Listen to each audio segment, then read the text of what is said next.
So if we were standing in your physical shoes, if we understood what you just heard, we would set an intention, a singular intention, be the only thing that we would put on our things to do today list. I'm going to feel as good as I can feel, as much as I can feel it, as long as I can feel it. Which means we would not be facing a lot of the reality. We wouldn't watch cable news, because there's nothing there that resonates with who you are and what you really want.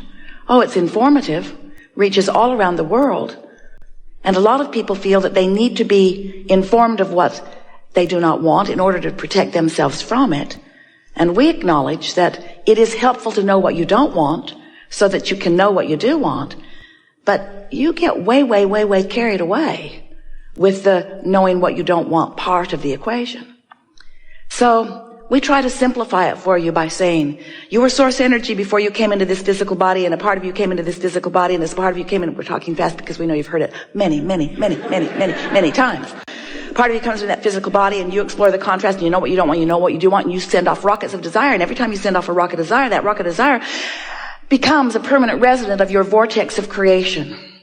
And the source within you becomes vibrationally aligned with that new leading edge desire that you have ferreted out from the contrast that you have so decidedly chosen to live when you made the decision to come into this physical body.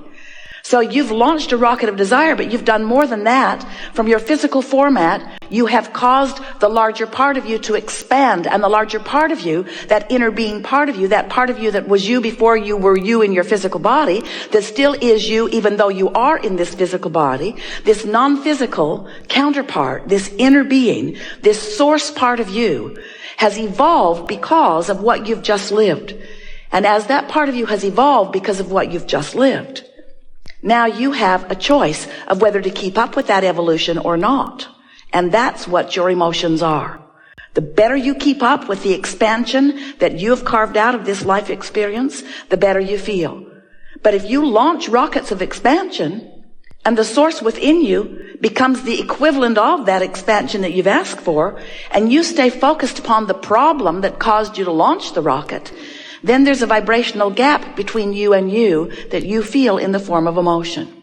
But that's okay, because that's step one. You knew that that was essential. You knew that it was necessary to know what you don't want in order to know what you do want. And you also knew that it was logical for you to be more of a vibrational match to what is than to what is coming next, because what is has a lot of your attention. Have you noticed? Because you can see what is, and you can hear what is, and you can smell what is, and you can taste what is, and you can feel what is. It's so real. It's why you want to call it reality. This is real. We say, yes, but it's temporary, and it's the bouncing off place from where you are. So if you sift through the real reality of what you are living, and you look for the best parts of it, and you hold the best parts of it as your object of attention, so that the vibration that you are offering chronically is about that, then your point of attraction allows you to receive more and more and more and more and more of those things that you have been asking for. So for a while, we've been telling you about step 1, step 2, step 3. Step 1 is you sift through contrast and you ask.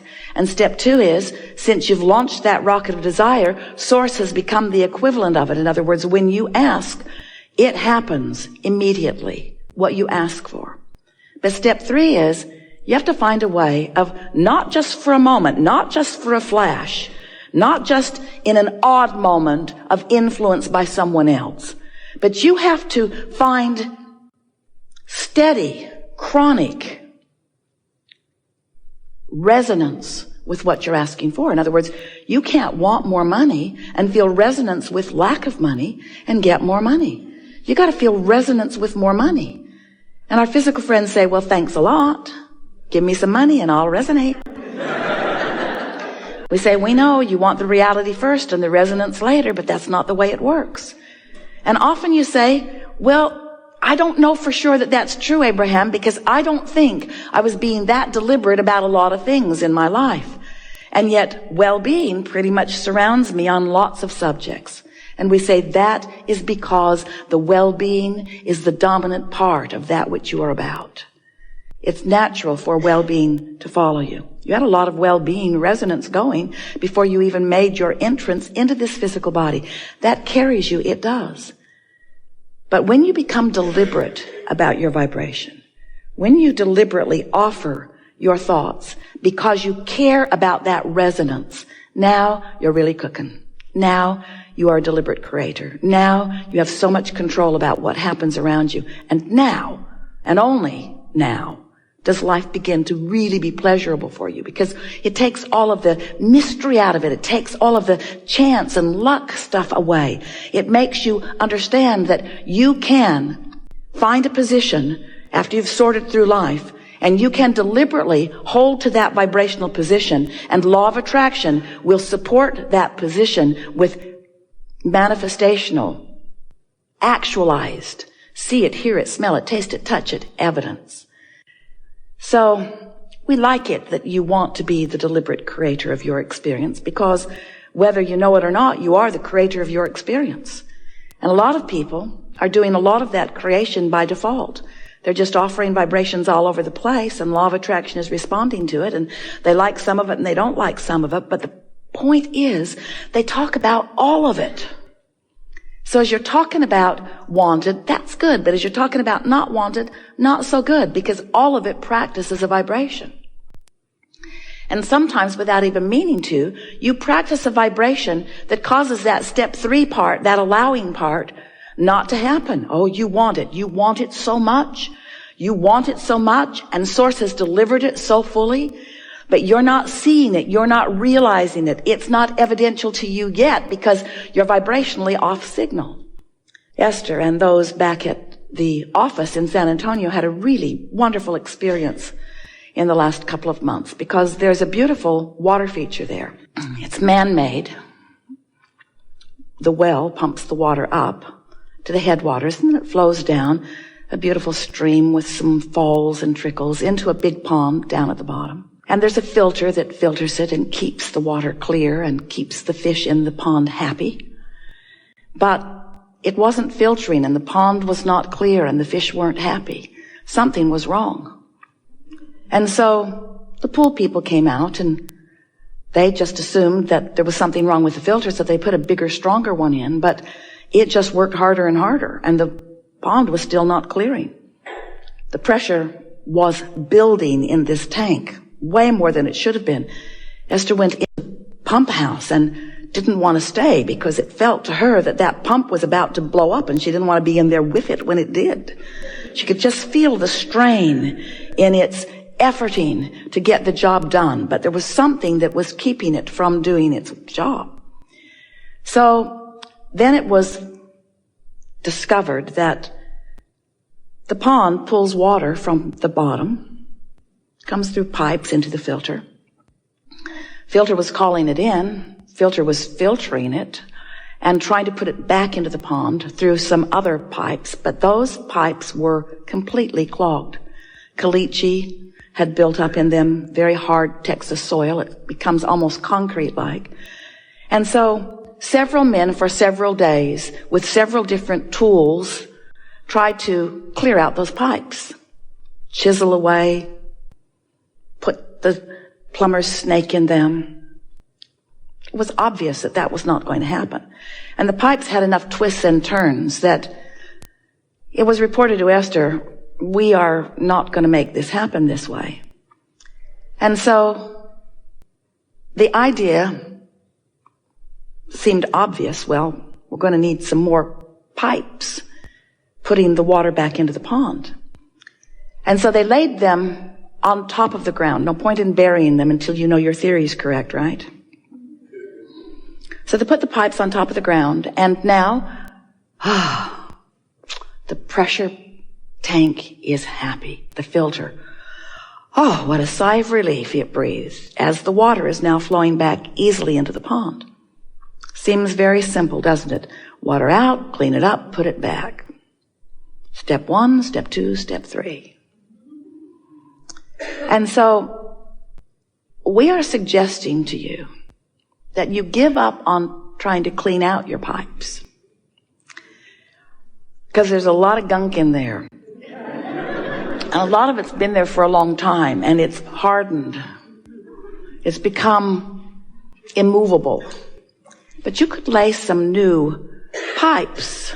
You could lay new plumbing. You could put new inlets. You could much more easily just establish some new ideas about some new things.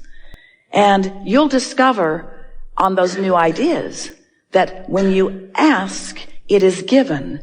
And in your absence of clogged pipes, what is given is recognized by you, is revealed to you, is realized by you, is experienced by you very, very quickly. And this is our way of saying to you, rather than coming to a gathering like this with things that you are aware of that are not working as well as you'd like them to, with issues that you want to discuss, if you will start with new things that you have not yet clogged your pipes about, you will allow these universal laws to deliver to you results of your clear thought, and you will begin to feel your true power.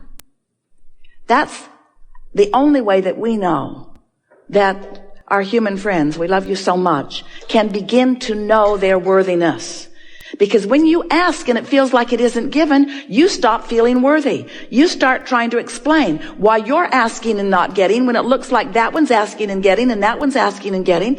And then you make up the most ridiculous explanations of why you're asking and not getting. I was bad in a past life. I wasn't born to the right people. I didn't follow my religion carefully enough. I'm being punished by God. I'm being cursed by. And all it is you clogged up your own pipes. That's all it is. You practiced thoughts, and you practiced them long enough that they became chronic thoughts or chronic beliefs. Beliefs are just thoughts that you keep thinking, vibrational patterning.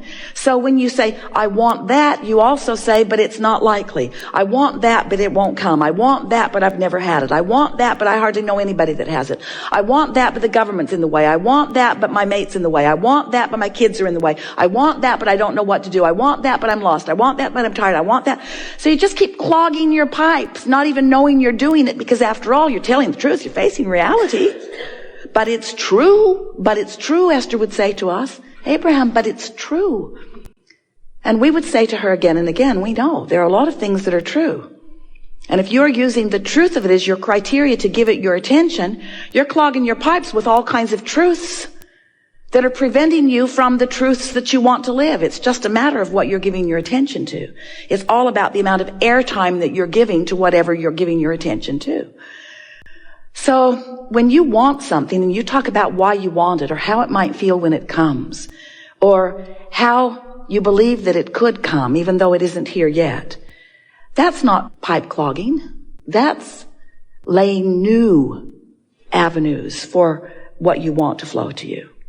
But when you explain why you think things aren't working out for you, every word you speak puts a little more caliche in your pipe. And we don't care where you live. Puts a little bit more of that obstacle in your way. So we like that analogy. Like all analogies, there is no perfect analogy. But we want you to realize that you are the creator of your own reality and that you get to choose what you are giving your attention to. And the more choices you make that feel good when you make them, the clearer your flow. And the more easy it is for you to be in the vibrational place to feel the inspiration so that what you want can begin to flow into your experience. You know how it works? That you ask, and it becomes a vibrational reality first. Our physical friends say, well, that's not very exciting to me. I don't want a vibrational reality. I want a real reality. I want one that I can experience with my physical senses and that others can observe as they look at me. And we say, well, then what you've got to do is figure out what you're doing with your point of attraction, because you put it into the vortex, and the vortex has been gathering all of the cooperative components for everything that you want and is delivering it back to you.